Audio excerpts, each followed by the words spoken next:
suis fille de 2 commerçants qui ont beaucoup travaillé dans leur vie. Et la politique, je sais pas, c'est peut-être aussi parce que moi personnellement j'ai l'impression que j'ai pas le pouvoir ou quoi de faire quelque chose. C'est pas quelque chose qui m'a... Si on part dans des débats avec des gens, oui, j'aime bien entendre les avis des gens, j'aime bien... Mais moi personnellement j'ai pas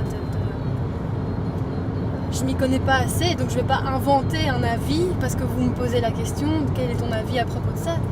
Personnellement, je connais pas assez de choses. Donc, voilà. Après, effectivement, moi j'aurais plus tendance à être pour le travail, pour dire que ça rend heureux, qu'il faut. Voilà, ça c'est mon avis, mais parce que j'ai grandi dans ça.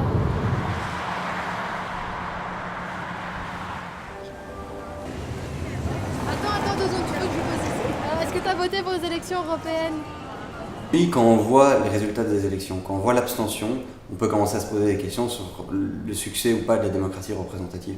Est-ce que à chaque fois faire des élections et juste des élections, ça marche? Est-ce qu'il n'y a pas on pourrait pas trouver des alternatives avec, je sais pas, une démocratie plus directe, avec des prises de position qui seraient plus, on amènerait le citoyen à prendre position beaucoup plus souvent. Ça, ce serait clairement pour moi une meilleure idée. Et, aujourd'hui, il y a même des gens qui disent que le mieux, ce serait même de faire des tirages au sort plutôt que des élections. Le truc qui serait peut-être mieux, c'est justement qu'il y aurait des gens qui viendraient d'à peu près tous les milieux, et à ce moment-là, il y aurait justement une vraie représentativité, et pas juste des technocrates qui n'ont absolument aucun pied dans la vraie vie, et enfin, il y a un moment où ils sont complètement déconnectés, quoi. Donc, ouais, il y a quand même une crise, je pense, démocratique depuis quelques législatures. J'ai pas voté, donc Même décision, tu la prends pour les élections françaises et belges, tu ne votes à aucun. non, je vote, j'ai encore jamais voté en fait. Peut-être que je me mets, je me suis dit peut-être pas aller pour mes 30 ans, je vais lâcher un petit vote, un petit vote écolo là. Un petit vote de derrière les fagots là. Je pourrais voter pour ce qu'on m'a montré dans les médias, mais j'y crois pas trop. Et du coup, comme je m'intéresse pas vraiment à ce qu'ils font, ben je vote pas, je m'abstiens.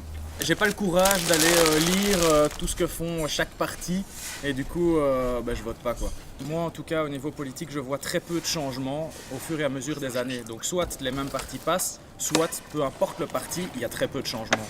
Il y a trop de changements, tu peux pas prédire l'avenir et les politiques le peuvent pas, même s'ils ont des grands slogans mais qui au final se ressemblent assez tout. Enfin, il y a pas, en tout cas en Belgique, moi j'ai pas l'impression, à part dans des petits partis, d'avoir des débats et des positionnements sur certains débats qui sont radicalement différents. Et j'aurais tendance à dire que tout ce qui est développement personnel, le travail sur soi, méditation, spiritualité, etc., ça peut être politique aussi, mais que... allez, c'est beaucoup plus local quoi. Alors je ne suis pas contre le global et des politiques, enfin des actions publiques, politiques publiques, etc. Mais je pense qu'en tant que citoyen, il y a un besoin d'empowerment et de se dire mais sur quoi est-ce que je peux agir. Et donc j'ai ce double raisonnement de dire oui, il faut voter, c'est bien, mais je sais aussi que j'ai pas le temps de m'informer suffisamment, quoi. La politique, c'est fort lointain. Enfin, moi, ça ne m'intéresse pas du tout, tous ces débats qui sont à la télé pour la formation du nouveau gouvernement. Enfin, moi, je me sens très très loin de ça, donc quand j'entends ça à la radio, bon, si c'est vraiment très important, je laisse, mais sinon, voilà, je nie, quoi. Donc, voilà, je me sens assez lointain de tout ça, et du coup, pour moi, ce qui est important, ce qui a du sens, c'est qu'est-ce que je fais de ma vie, ici et maintenant, comment je gère ma vie, comment je mets du sens dans ce que je fais, et la politique n'intervient pas du tout là-dedans, pas du tout. J'ai regardé la politique depuis mon adolescence jusqu'à maintenant. À chaque fois que je vois un débat, j'ai l'impression qu'il y a plein d'inconnus sur lesquels je n'ai pas accès. Et je me dis, mais allez, je vois par exemple des gens qui sont dans un auditoire, qui posent des questions aux politiciens. Et je me dis, quand le politicien a fini de répondre à la question, tu sais même plus c'est quoi la question qui avait été posée, tellement ça, il enroule, il tourne les choses, mais il n'y a rien de très concret. Et je me dis toujours, je comprends pas en fait. Je comprends pas où sont les enjeux, qu'est-ce qui est possible de faire, qu'est-ce qui est pas possible de faire, de quoi ils parlent, ils se font référence à quoi.